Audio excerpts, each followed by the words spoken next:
Vocês conhecem esse moleque aqui? Esse é o Naruto, o protagonista de um dos maiores animes da nossa geração. Mas não é sobre ele que a gente vai falar hoje não, é sobre esse cara aqui, o Masashi Kishimoto. E sobre como um garoto vivendo na extrema pobreza no Japão criou uma obra que o mundo inteiro iria admirar. Ele queria ajudar a família dele seguindo seus sonhos de desenhar e contar histórias. Eles chegaram até a rir dele, falando que ele tinha mais chances de ir pra lua. Kishimoto nasceu dia 8 de novembro de 1974 em Nagi, no Japão.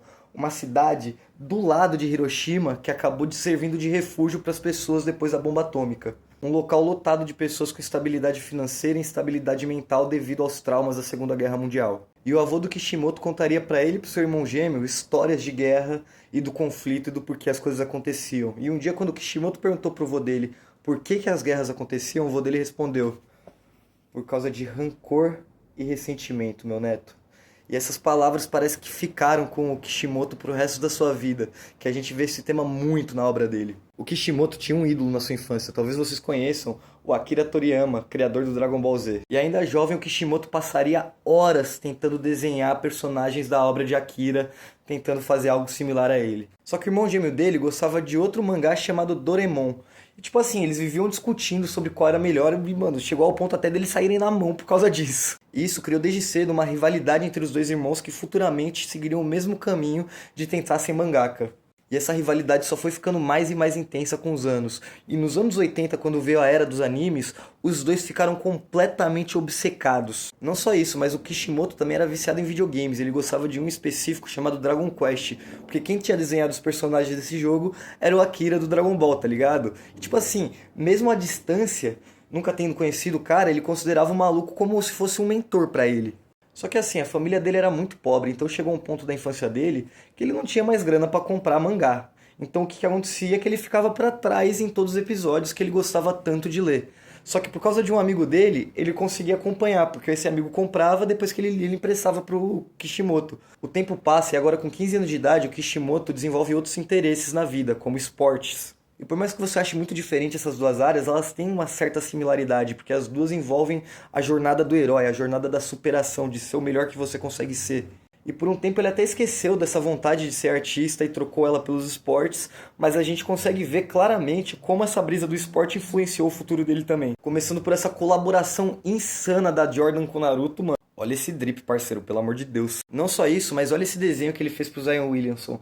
E olha o sorriso na cara desse maluco, porque segundo ele passou a infância dele inteira assistindo Naruto e foi uma das grandes inspirações para ele nunca desistir e perseverar no seu sonho de ser jogador. Mas voltando pro Kishimoto, agora com 16 anos de idade e considerando seriamente largar o seu sonho, de repente andando na rua, e é quando ele se depara com esse pôster aqui, o pôster do Akira. Ele ficou obcecado com esse pôster. Tipo assim, segundo ele ficou assim uns 10, 15 minutos só olhando pra essa porra, impressionado com a obra, com a arte. Porque ele fala que, mano, o ângulo que é desenhado é um ângulo de cima, que é muito difícil de fazer, saca? De pensar, de compor essa imagem desse jeito. E segundo Kishimoto, mano, parecia destino aquilo.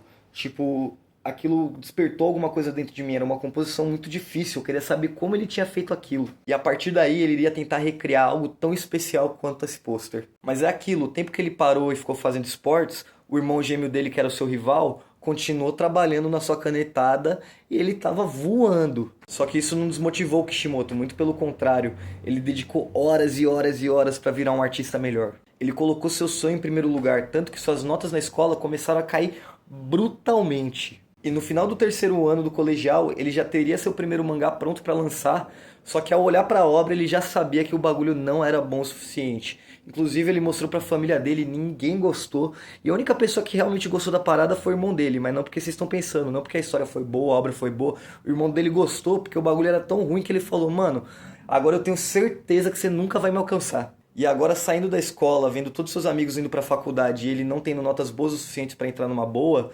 ele tava desiludido com a vida. Só que o mano não desistiu. Ele se inscreveu numa faculdade de artes e ele foi aceito, rapaziada. E aí começa de novo sua jornada. Ele sabia que o antigo não tinha dado certo, que ele precisava de uma nova fórmula. Então ele sentou e ficou tentando e tentando até encontrar alguma coisa. Ele percebeu que no mundo de subgêneros existiam muitos temas não explorados. E um dos que ele percebeu que talvez não tinha sido explorado ainda era o de samurais. Só que semanas depois que ele começa a escrever seu anime, seu mangá de samurai, ele se depara com o Samurai X. E aí ele volta pra casa tristaço, falando: carai, mano, chegaram lá antes de mim. Ele estava ficando desesperado, mas ele não estava pronto para desistir ainda. E pensando sobre esse tema de assuntos novos que ninguém conversou ainda, quando abriu uma competição na faculdade dele de mangá, ele resolveu se inscrever. E aí, lembrando das histórias do avô dele, ele resolveu criar uma nova obra. O nome dessa obra é Karakuri. E por mais que ela tenha muitas similaridades com Naruto, o estilo de desenho e tudo mais, e assim, o bagulho foi um sucesso, ele ganhou a competição, tá ligado? E agora com um gostinho de sucesso na boca, ele queria mais, maluco. Ele tentou colocar esse anime na Shonen Jump, só que o bagulho era gráfico demais pra um bagulho que era pra uma audiência muito mais jovem, saca? Só que agora, por causa dessa obra, o nome dele tava circulando na comunidade. Então um amigo dele resolve apresentar ele pro Tetsuya Nishio, que é o criador do Ninko, um mangá que o Kishimoto adorava quando era pivete.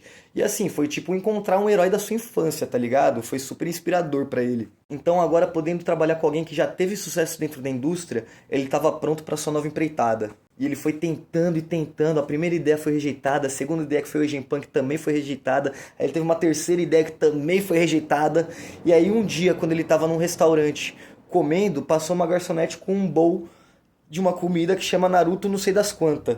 E aí bateu pra ele, já era, Naruto, agora eu sei qual que vai ser. Nessa primeira versão, o Naruto não era um menino, o Naruto era uma raposa mesmo. E o pai do Naruto tinha atacado a vila e o plot era totalmente outra brisa. Só que deu certo, mano. O bagulho conseguiu ir na Shonen Jump como um one shot, que é tipo uma edição só, tá ligado? Só que assim, o jogo ainda não tinha virado pra ele. A história de Naruto não tava nem perto do que é hoje em dia. A história era completamente outra.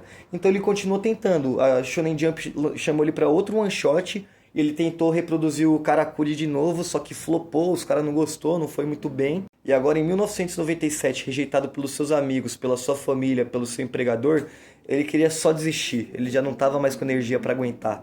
Só que o editor dele convenceu, por algum milagre, ele a continuar a fazer a parada. É aí que ele resolve voltar pro Narutinho. Só que dessa vez ele reformula a história inteira e tenta trazer uma parada que seja mais amistoso para todos os tipos de audiência.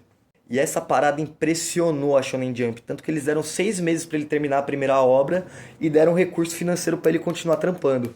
Eu nem preciso falar que foi um sucesso absurdo, né? Quando ele menos percebeu, os Estados Unidos já estava consumindo um mangá dele em massa e de repente surgem planos de fazer uma adaptação para anime. E assim, em 2002, quando saiu o primeiro episódio, o mundo inteiro estava prestes a conhecer o menino loiro que ia, mano, dominar o coração de todo mundo.